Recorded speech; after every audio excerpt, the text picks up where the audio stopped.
As we all know, Donald Trump has repeatedly, ever since winning the election, antagonized the entire country of Canada.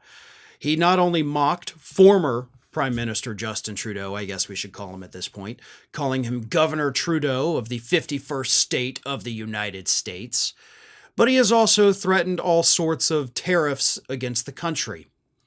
Canada, for their part, has not taken this lightly. While some officials in Canada have, of course, said, listen, there's room to negotiate here. We can make deals. We can do these things without having to do tariffs.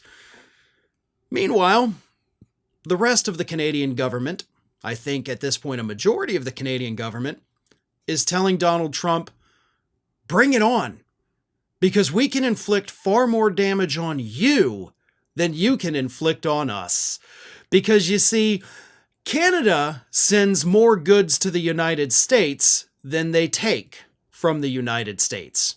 So that trade disparity, in terms of a trade war, works out in Canada's favor.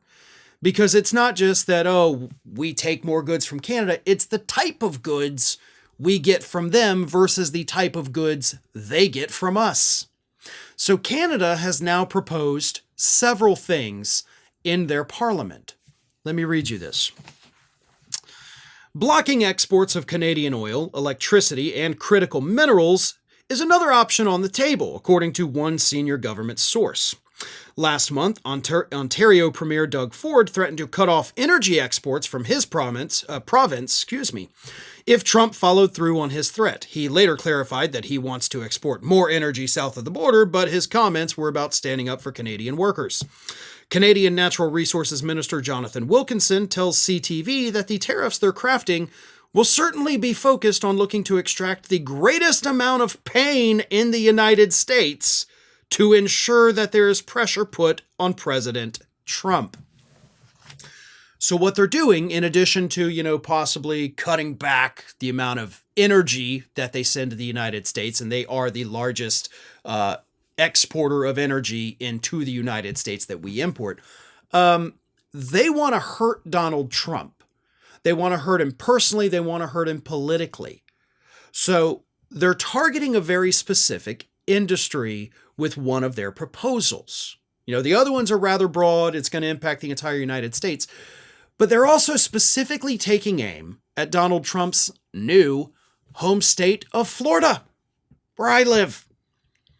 Because they have decided that if Donald Trump goes through with his tariff threat, then they are going to tariff the hell out of orange juice exports from the United States, which of course is the largest export out of the state of Florida. We ship it all over the world.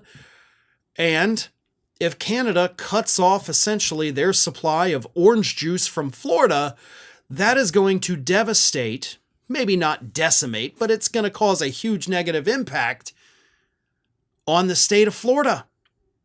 So they are specifically targeting Florida because that is where Trump lives, even though, again, he's a recent transplant here. But now the rest of us in Florida have to suffer because of Donald Trump's ass-backwards trade war policies. Isn't that fun? Oh, and by the way, the orange juice industry here in the state of Florida, the citrus industry, is also going to suffer a very significant blow if Donald Trump goes through with his plans of mass deportations. So we have citrus farmers all across the state of Florida, most of whom, based on where they live, I'm assuming are all MAGA supporters. And your life is about to be destroyed because of Donald Trump's bluster and his policies. So I'm just curious, any citrus farmers from Florida out there watching, how do you feel about that? How do you feel about the fact that the guy that you picked is about to destroy your life? It's not me doing that. I'm just the bearer of bad news here. Learn from your mistakes is all I can tell you to do. Your industry is about to get crushed because Donald Trump has pissed off the wrong people. So, when it all goes to hell, make sure you remember to blame him because he's the guy that did this to you. Thanks for watching today, everybody. And don't forget, if you're not already, please do subscribe to this channel. We have fresh content going up every single day, and I would really hate for you to miss out on that. And speaking of missing out, if you're not following me across all other social media outlets, then get on it. You can follow the links in the description of this video.